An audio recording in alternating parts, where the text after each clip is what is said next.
नया कहा रे अरे सैया जीवन बहरिया ऐसा मत करो पागल हो जाए। तो कैसे करें? तो होने करो हमारा भी काम है। आप भी करेंगे, बात सही है ना? तो हाथ ना किटकिटा के आराम से करो। कि रोबे से जरिया पे रावर में हरिया। अच्छा हमारे भी कहा बर्दाश्त कर ले। अरे सैया जीवन बहरिया हमें ए राजा आग लागो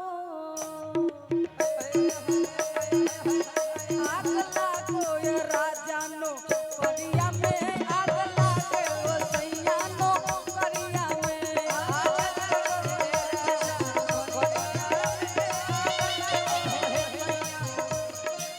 आग लागो ये सैया नौकरिया में हर दूसरा जगह बिया हो जाए तो हमारा खातिर नौकरिया छूट जाई तो फिर हमारा गावे के पड़िए भाई जकरे से लोभ कइलू ओकरे से परेशानी बा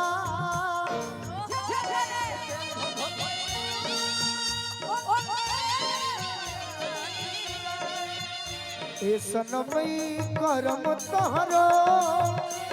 लागे खानदानी बा ए सनमई करम तोहरो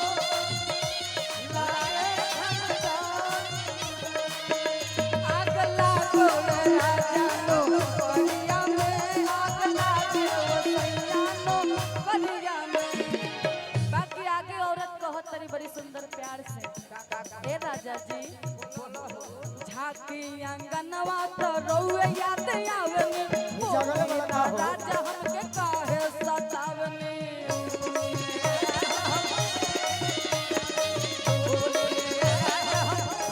ए राजा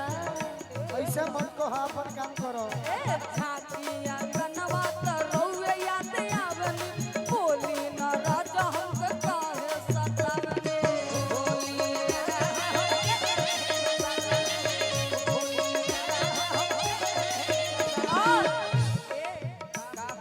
पगली के लेखा हम बैठे दुआरिया पगली के लेखा पगली के लेखा हम बैठे दुआरिया गिनी ना दिन अंगुरिया पे आग लागो कौन रहा आगे बढ़ो आग लागो हो राजा नो करिया में आग लागो हो सैया नो करिया में। आग लागो ना एगो इनका खातिर एगो बात सोच लेनी कहीं तो कहीं कह लोग भाई होलिया में जब समातवा जरेला नु तो हमने के यहाँ गेहूं मामा बड़े बड़े हो जाली यही से कहतनी होली के लहरा बचल गोरी गेहूं में होली के लहरा बचल गोरी गेहूं में गेहूं में एनियो होत होई गेहूं धान नु बा पीछे कारे भाई पीछे तो बीन्स रोपाइल बा बोकलस रोपाइल बा अरे होली के लहरा बचल गोरी गेहूं में प्यार अरे मजा आइले हूं में लो जइबू न देहूं में मजा आइले हूं में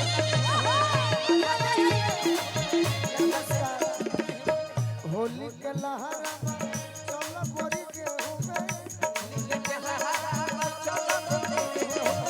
मजा आइले हूं में आग लागो न सैया नौकरिया ए राजा जी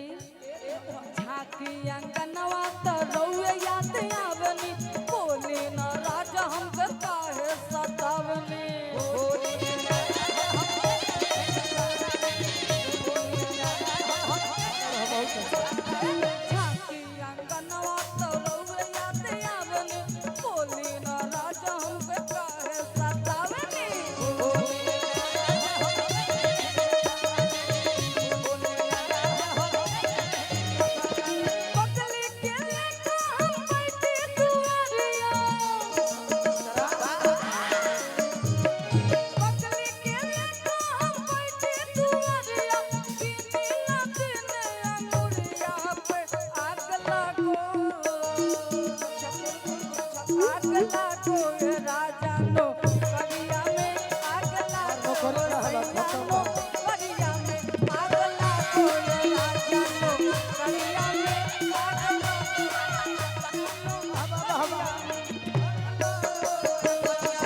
अब है भैया